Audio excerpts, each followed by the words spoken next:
अस्सलाम वालेकुम, आदाब, नमस्कार दोस्तों। मैं रफ़ीक अहमद। दोस्तों, ये वीडियो जो मैं बना रहा हूँ इसके माध्यम से आपसे गुजारिश, एक प्रार्थना करना चाहता हूँ। बिहार की राजनीति के ऊपर में कुछ अपनी बात को रखना चाहता हूँ। चूँकि मैं खुद भी बिहार का रहने वाला हूँ, तो मैं चाहता हूँ कि इस बात की जो राजनीति है, चूँकि वो सबसे अलग है, बिल्कुल यूनिक है। मेरे ख्याल से आज़ादी के बाद से ये पहली ऐसी राजनीति होगी जिस पर मुद्दे बिल्कुल अलग होंगे।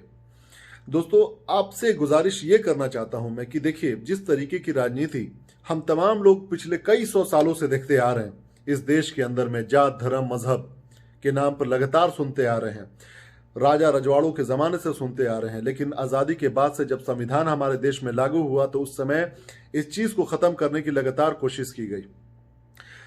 लेकिन कहीं ना कहीं हमें इस वजह से बिहार को पीछे होते देखना पड़ा, और बिहार पीछे हुआ भी इसी कारण में कि वहाँ पे जात पात धर्म का जो जो चोंगा है, लोगों ने पहन कर लोगों को बहुत बेवकूफ़ बनाया है। लेकिन इस बार की राजनीति मैं क्यों कह रहा हूँ सबसे अलग है, क्योंकि जो इस बार हुआ है वो कभी जिंदगी में आपने कभी नहीं देखा होगा। ना ही मैं दुआ करता हूँ कि कभी इस तरह का देखने का मौका मिले। आप थोड़ा सा इस बात को सोचने की कोशिश कीजिए, रिवाइंड कीजिए अपने दिमाग में कि किस तरीके से जब नोटबंदी का फैसला किया गया था, तो आपकी गाढ़ी कमाई, आपकी मेहनत की कमाई, जो अपने बुढ़ापे के लिए आपने थोड़ा बहुत जमा करके रखा होगा, किस तरीके से वहां पर आपने उसको लाइन में खड़े होकर जमा करने के लिए परेशान हुए होंगे। किस तरीके से आपकी जिंदगी का वो लम्हा जहां पर आप खड़े होकर लाइनों में आप धूप के नीचे अपने मरने और जीने का समय के बारे में सोच रहे थे। सोचिए उसके बारे में, जब कोरोना में लगातार लोग जब देश के अलग अलग हिस्सों से आपके राज्यों में, आपके गांव में, जिले में लौट रहे थे। क्या ये कभी ऐसा पहले हुआ था?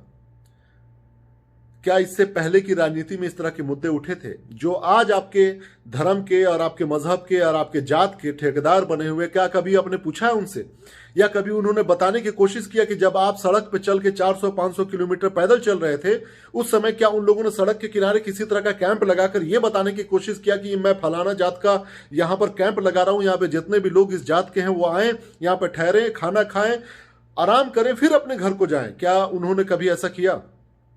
जो आज आपके जात के ठेकेदार बन रहे हैं, जो आज दिखा रहे हैं कि हम अलग अलग जातियों के ठेकेदार हैं, क्या उन्होंने इस तरह की कोशिश करी कि जिसके बच्चे कंधे पर दम तोड़ रहे थे, जो बक्से पर लेट कर अपने 500-600 किलोमीटर की दूरी तय कर रहे थे, क्या उनके बारे में इन्होंने कभी कोशिश करी थी कि सड़क पर चलने वालों के लिए हम गाड़ियों का इंतजाम कर दें, उनके घर तक पहुंचाने का इंतजाम कर दें? आज जितने भी आपके जात धर्म के ठेकेदार बने हुए हैं, क्या उन लोगों ने आपकी नौकरी के बारे में कभी इससे पहले सवाल उठाया था?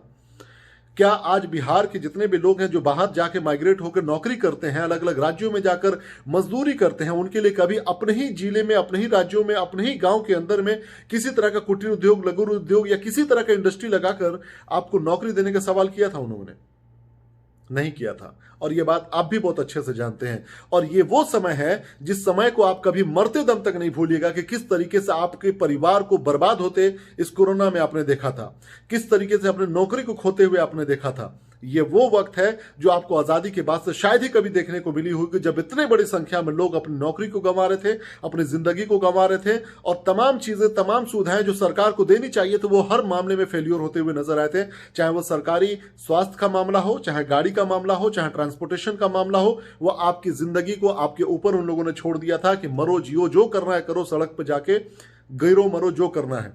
लेकिन अब देखिए, वो आपके लिए हिंदू बन जाएंगे, वो आपके लिए मुसलमान बन जाएंगे, वो आपके लिए दलित बन जाएंगे, वो आपको यादव बन जाएंगे, कोई आपको अंसारी बन जाएगा, कोई आपका पठान बन जाएगा, कोई आपका फलाना जात बन जाएगा, कोई ढेकाना जात बन जाएगा।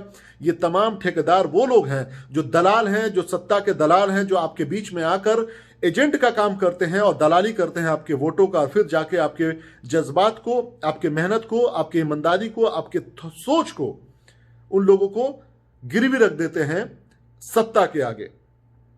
इस बार मैं आप लोगों से गुजारिश करना चाहता हूं, आम जनता से गुजारिश करना चाहता हूं, जो लोग किसी तरह के सोच, किसी तरह के जात धर्म और जात पात की राजनीति से ऊपर उठकर सोचते हैं, मैं आज उन लोगों से गुजारिश करना चाहता हूं कि इस बार का जो वोट है, आप अपने आसपास के कैंडिडेट को देखिएगा, अपने विधानसभा के कैंडिडेट को देखिएगा, जो आपके विधानसभा का है, जो आपके इलाके का है, पढ़ा लिखा इंसान हो, चाहे वो किसी भी पार्टी का हो या किसी पार्टी का ना हो, निर्दलीय हो, और कभी कोई तरीके का इंसान मिल जाए तो आप उसको आगे बढ़ा के कहिएगा कि तुम खड़े हो, हम तुम्हें जिताएंगे। अगर आप इस चीज पे एक नहीं हो सकते, अगर आप इस चीज पे एकता नहीं दिखा सकते, तो याद रखिएगा कि आपके साथ जितनी भी घटनाएं घट रही है ना, आप उसके लायक हैं।